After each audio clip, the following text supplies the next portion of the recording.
The Salem Witch Trials. The Salem Witch Trials was a series of hearings and executions of people that were accused of witchcraft.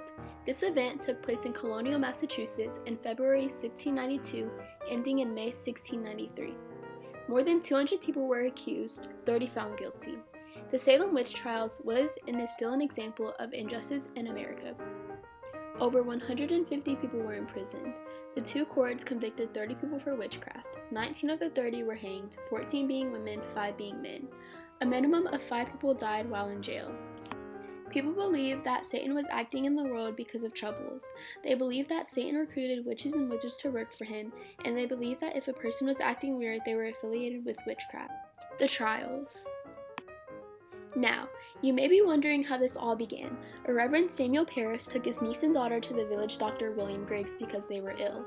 Dr. Griggs diagnosed the girls with bewitchment. The girls vomited on 3 women, and it went on from there. Even though it's called the Salem Witch Trials, it didn't only take place in Salem, but also in Ipswich and Andover, Massachusetts. People were normally accused because they were a childless woman, ugly, different, owned cats, unmarried, poor, or old. Abigail was only 11 and Elizabeth was 9 when they were trialed. Back then, playing with toys was seen as sinful, so children spent time reading Bible verses and doing chores. Tituba, who took care of the girls, taught them magic and fortune-telling, which was forbidden. Tituba admitted that she was a part of witchcraft activities. The girls named 3 names: Sarah Osborne, Sarah Good, and of course Tituba. Sarah Good was a homeless woman. Sarah Osborne was known for marrying her servant, and Tituba was a slave. Elizabeth and Abigail, the daughter and niece of Reverend Samuel Parris, played with magic. The girls had hallucinations, convulsions, strange speech, and contorted limbs.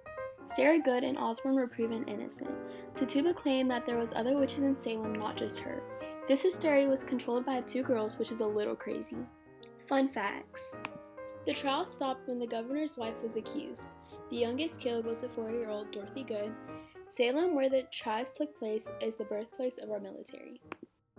There was a test called the witch cake test. Basically, the witches had to bake a cake with their urine in it and feed it to a dog. If the dog acted weirdly, they were guilty. It was impossible to actually pass a witch test because people would be tested until they failed. Although people were burned at the stake in Europe for being a witch, it didn't happen in Salem. Some traits of a witch was reading, writing, singing, not getting along with people, not obeying Puritan law, and being alone. Another test performed was the sink test. They would tie rocks to the accused person, and if they sunk, they were innocent. If they floated, they were guilty. Cases. Giles Corey. Giles Corey was an English farmer born in about 1611. He had a lot of land, so he was a very prosperous farmer. He was one of the 6 men that was executed during the trials. He was arrested, but he refused to go on trial. This refusal resulted in him being pressed to death. His famous last words were, "More weight," to show that the thought of death wouldn't make him change his mind. Martha Corey. Martha was Giles' wife, born in 1619. Ann Putnam accused Martha for attacking her. Martha was arrested and eventually in court. The judge, John Hawthorne, accused her of lying. Everyone was shocked because of Martha's good spirit. But again, the young girls made it worse for her. People gave testimonies for her, but eventually she was hanged. Rebecca Nurse. Rebecca Nurse was born February 21st, 1621. Rebecca Nurse was described as a God-fearing woman. People were convinced that Ann Putnam was behind this accusation as well. At first, she was found not guilty, but then she couldn't hear because she was old, so she was found guilty by the jury. She was hanged. Sarah Good. Sarah Good, the wife of William Good, was born in 1653. They were both poor, so they would go around town looking for a place to stay. They were both seen as nuisances to the town. Sarah was the first person put on trial, and even her husband turned against her. Sarah was pregnant during this, so she was pardoned from being hanged until the birth of her child. George Burroughs. George Burroughs was a minister in Salem born in 1652. He was married 3 times because 2 of his wives passed away.